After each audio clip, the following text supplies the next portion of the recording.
Hi friends, எல்லோரும் நல்லா இருக்கீங்களா? நானும் நல்லா இருக்கேன். எல்லா வேலையும் முடிச்சுட்டு சரி வெளியே ஒரு வேலையாக கிளம்பலாம் அப்படின்ட்டு கிளம்புனேன்.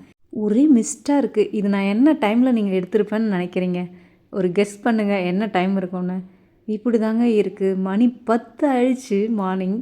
10 மணிக்கு கூட இந்த மாதிரி தான் அப்படியே ஒரே மிஸ்ட்டாக இருக்குது. குளிராகவே இருக்குங்க. உங்கள் ஊர்லேயும் இப்படி தான் இருக்குதா அப்படின்னு கமெண்ட் போடுங்க. அங்கே தொட்டு இங்கே தொட்டு கடைசியில் இதுலேயும் கை வைக்க வேண்டிய நிலைமையா சக்தி அப்படின்ற மாதிரி தான் மார்னிங் இருந்தது. ஆமாங்க, செலவை இன்னும் கட்டுப்படுத்தவே முடியல. ஹஸ்பண்ட்க்கும் இன்னும் ஜாப் வந்து செட்டே ஆகலை. 6 மந்த் ஆக போகுது. கடைசியாக எல்லாமே எடுத்துட்டோம். ஜுவல்லரி எல்லாமே விற்றாச்சு. இப்போ குழந்தைங்களோட ஃபீஸ் வந்து பெண்டிங்கில் இருக்குது. அது என்ன பண்ணுறதுன்னு ஒன்றும் புரியலையா? அதான் எல்ஐசி வந்து இருந்தது. கடைசியாக இது ஒன்று தான். இதையும் எடுத்துடலாம் அப்படின்ட்டு முடிவெடுத்து வந்தாச்சு. சரி சரண்டர் பண்ணிட்டோன்னா நமக்கு அந்த அமௌண்ட் கொஞ்சம் வரும். அதை வச்சு நம்ம இன்னொரு 3-4 மாதத்துக்கு சமாளிக்கலாம் அப்படின்ட்டு கடைசியாக இதுலேயும் கை வச்சிட்டோம். எல்ஐசி பணம் எங்கே வேணாலும் நம்ம வந்து கட்டிடலாம். பட் ஆனால் கடைசியாக எடுக்கும்போது நமக்கு இந்த மவுண்ட் ரோட் இங்கே வந்து இந்த எல்ஐசி பில்டிங்கில் தான் நம்ம வந்து எடுக்க முடியும். பணம் கட்டுற வரைக்கும் தான் நம்ம இஷ்டம். கட்டிட்டப்புறம் அவங்க இஷ்டன்ற மாதிரி தான் இருந்தது. தாம்பரம் போனால் இங்கேருந்து மவுண்ட் ரோடுக்கு போக சொல்லிட்டாங்க. வேறு வழியே இல்லை. ஆப்ரேஷன் பண்ணியிருக்கு, யோசிக்கலாம் முடியாது. சரி போயிட்டு வந்துடலாம் மெதுவாகவே அப்படின்ட்டு ஒரு 30 கிலோமீட்டர் வேகத்துலேயே மெதுவாக தான் போகணும். அரை மணி நேரத்தில் தானே வந்துட போகிறோம், தாம்பரம் தானே அப்படின்னு நினச்சிட்டு போனால் மவுண்ட் ரோடு வரைக்கும் போக சொல்லிட்டாங்களா. லஞ்செல்லாம் ப்ரிப்பேர் பண்ணி வச்சுட்டு அப்படியே வந்தாச்சு. அப்புறம் வெளியே தான் சாப்பிட்டோம். எவ்வளோ தான் காசு கொடுத்து வாங்கி சாப்பிட்டாலும் நம்ம வீட்டில் செய்கிற மாதிரி வரவே வராது டேஸ்ட்டு. அப்புறம் ஒரு சாம்பார் ரைஸும் அப்பளமும் வாங்கி சாப்பிட்டுட்டு நாங்கள் கிளம்பிட்டோம். பணம் 2 நாள் அக்கௌண்ட்டில் வந்துடும் சொல்லிட்டாங்க. நாங்கள் அப்படியே கிளம்பி வந்துட்டோம். குட்டீஸ் ஈவினிங் எதனா செஞ்சு வைங்க மம்மி அப்படின்னு சொல்லிட்டு போயிருந்தாங்க. கண்டிப்பாக கேசரி செஞ்சு வைக்கிறேன் அப்படின்னு சொல்லியிருந்தேன். நம்ம குட்டீஸ் வந்து இந்த கேசரி பேர் ஹெல்தி கேசரின்னு தான் வச்சுருக்காங்க. ஸோ அதான் வாங்க எப்படி செய்யுதுன்னு பார்த்துடலாம். ஒரு பேனில் நெய் விட்டு முந்திரி திராட்சையும் வறுத்து எடுத்துக்கலாம். கலர் சுகர் எதுவுமே இல்லாமல் நம்ம குழந்தைங்களுக்கு இந்த மாதிரி நல்லதாக செஞ்சு கொடுப்போம். எவ்வளோ தான் பணம் நாளைக்கு சம்பாதிச்சாலும் ஆரோக்கியன்றது நம்ம கையில் மட்டும்தானே இருக்குது. இப்போ வறுத்த முந்திரி திராட்சை எல்லாத்தையும் எடுத்தாச்சு. எடுத்துகிட்டு அதே நெய்யில் 1 கிளாஸ் அளவுக்கு ரவை வறுத்து எடுத்துக்கலாம். இந்த ரவை நல்ல வாசனை வரணும். மணலாக ஆகிற வரைக்கும் நம்ம வறுத்து எடுத்துக்கலாம். இந்த கேசரிக்கு ரவை நல்ல வறுப்பட்டிருந்தா சுவையாகவும் மணமாகவும் சூப்பராக இருக்கும். இப்போ வறுத்த ரவையை ஒரு பாத்திரத்தில் எடுத்து வச்சுட்டு 1 கிளாஸ் ரவைக்கு 3 கிளாஸ் தண்ணி ஊற்றிக்கலாம் பேனில். அது கூடவே 1 ஸ்பூன் நெய் விட்டுக்கலாம். நெய் இந்த ஸ்டேஜில் நம்ம விடும்போது ஒன்றுக்கு ஒன்று ஒட்டாமல் நல்லா சூப்பராக வரும். தண்ணி நல்லா கொதி வந்ததும் வறுத்து வச்ச ரவையை சேர்த்து நல்லா மிக்ஸ் பண்ணிக்கலாம். இது கைவிடாமல் ஹை ஃப்ளேம்லேயே வச்சு நல்லா கிளறுங்க.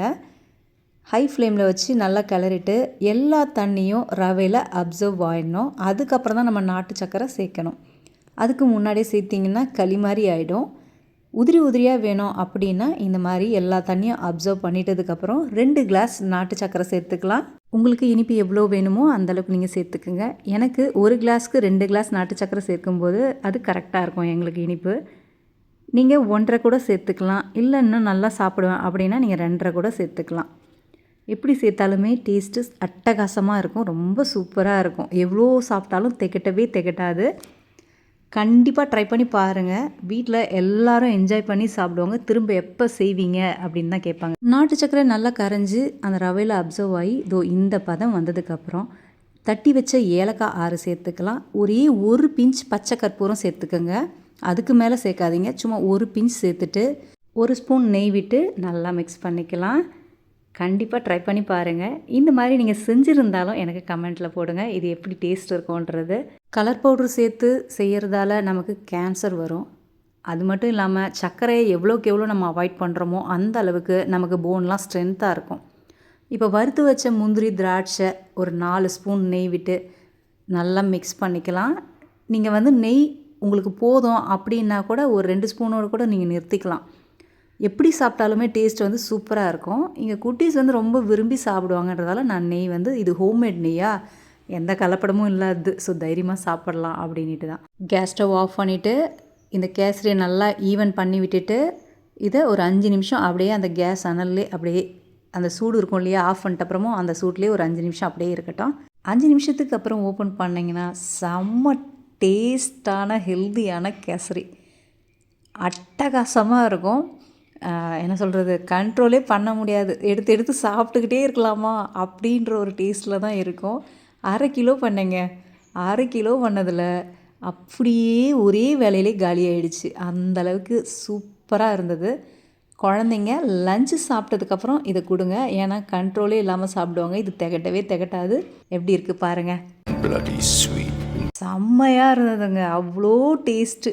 நம்ம வீட்டில் இந்த மாதிரி செஞ்சு கொடுக்கும்போது குழந்தைங்க வீட்டில் செய்கிறத சாப்பிட்டு பழகிட்டாங்கன்னா கண்டிப்பாக கடையில் வந்து அதிகமாக கேட்க மாட்டாங்க. வாங்கி கொடுங்க. மாதத்தில் ஒரு 2 டைம் வாங்கி கொடுங்க. மீதியெல்லாம் நம்ம வீட்டிலே செய்யும்போது நம்மளும் சாப்பிட்டுக்கலாம். குட்டீஸும் என்ஜாய் பண்ணுவாங்க. எவ்வளோ தான் காசு கொடுத்து நம்ம கடையில் வாங்கினாலும் நம்ம பார்த்து பார்த்து நம்ம குழந்தைங்களுக்கு எது ஆரோக்கியம்னு பார்த்து செய்வோம். ஆனால் கடையில் நீங்கள் எவ்வளோ காசு கொடுத்தாலும் அந்த ஆரோக்கியம் கிடைக்குமான்னா கண்டிப்பாக கிடைக்காது. ஓகே ஃப்ரெண்ட்ஸ், இந்த வீடியோ உங்களுக்கு பிடிச்சிருக்கும் நான் நம்புகிறேன். உங்களுக்கு பிடிச்சிருந்தால் லைக் பண்ணுங்கள், ஷேர் பண்ணுங்கள், சப்ஸ்கிரைப் பண்ணுங்கள்.